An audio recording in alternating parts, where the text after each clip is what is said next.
Hey guys, it's Nathan Haddad from GetSelfDefense.com. Today we're going to talk about a few ways to escape a headlock from a standing position. And before we get into our two escapes, what I want to talk about is a little bit of the preemptive, okay? It's always interesting to see how untrained people will approach fights, and you see it a lot. It's a very common thing where somebody who's not very well trained will grab a headlock like this, kind of like a schoolyard headlock type thing, and look to break my posture and then start to punch me with that free arm or start to drag me down to the floor. So I need to understand how to escape the headlock once my posture gets broken, but it's also important to understand how to not allow my posture to get broken and to kind of avoid the headlock. So one thing before we get into our escapes is simply, if I find myself here, my opponent goes to lock this headlock, if I can build my posture before his hands lock, meaning my hips come in and my head comes up like this, this is going to be a better situation where now I can control this forearm using my hand inside, one hand to the outside, and pulling this nice and tight. Now my posture's up. If Max is trying to break me down here, it's a little bit tougher, and now I can start to employ some tactics to get my head out to the back, get to a rear body lock, and move from there. Okay, so that's one thing that I do want to make sure we know. If I see this headlock is coming, I can literally make my posture tall here to keep him from locking his hands. Okay, another thing, just like basic wrestling, right? If I see this headlock coming, I can duck this headlock and I can look to control a rear body lock, just making sure my head's in a good position where I'm not hanging to the side here where Max is just gonna throw an elbow and elbow me in the face. I can control with my ear to his back and now start to move from here. So avoidance is gonna be our first step to defense, right? Because I really would not want to start defending the headlock here. He's already broken my posture and now I have to go into different escapes. I would rather, if I can read this a little bit clearer, as I'm coming in, we're clinching, he goes to hug, I'm behind.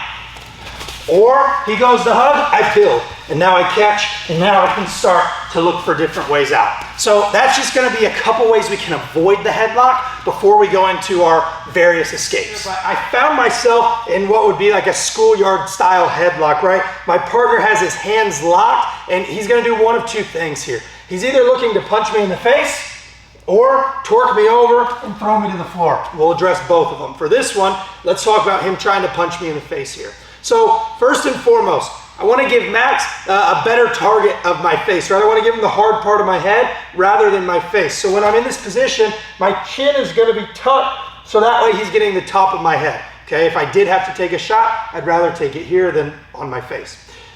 Second thing, I'm gonna make sure that I make my base perpendicular to him. I point my hips towards Max, so that way I'm not standing here where if he did decide to torque me, I'm loaded up already.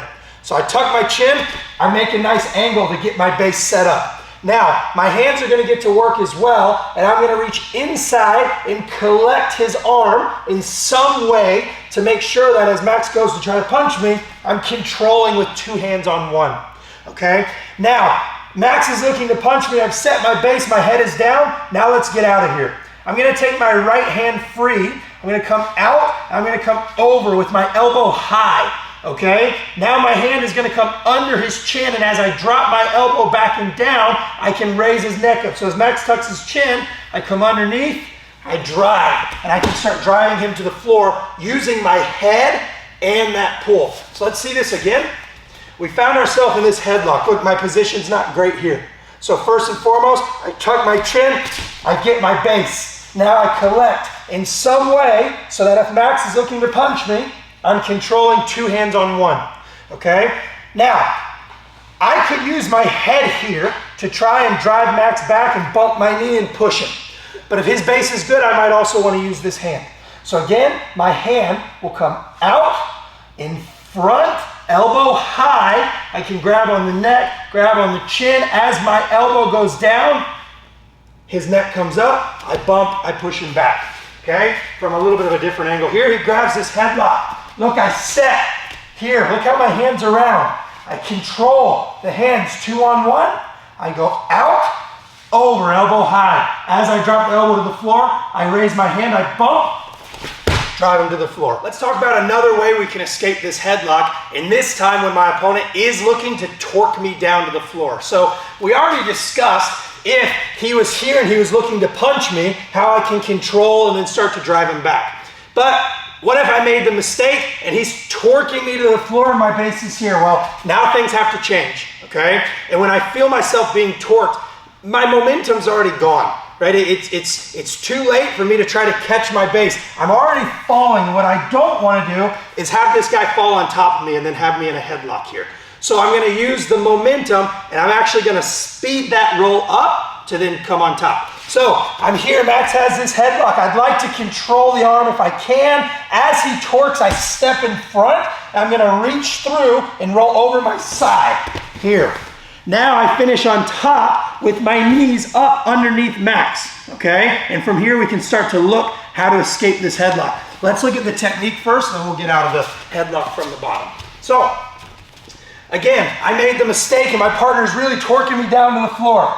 First, catch. Second, step. And third, I'm gonna reach through and roll. Go ahead. As he torques, I roll everything through.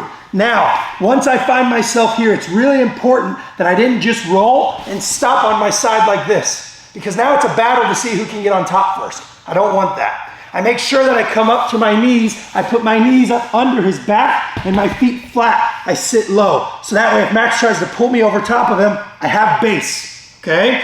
From here, I can do a few different things to get my head free. Simple, I can reach in front, frame on his face, frame inside, and do a push-up. Not a problem, hands come disconnected. If I want to be a little more mean here, I can control, strike, strike, strike, and get my head out. If I want to brush my hair here, I can roll through. We have options depending on how violent or non-violent we want to be. Let's see this again from a few different angles.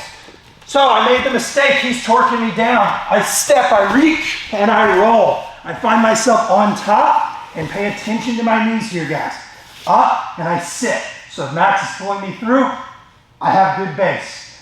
Now from here, as I control, strike, strike, hammer fist, head can come free. And now I've escaped this headlock from somebody trying to torque me down to the floor. Guys, hopefully you liked this video. Thank you guys for the support. If you like this video and want more, go to getselfdefense.com. We have our full self-defense course online, as well as some free videos and our jiu-jitsu library.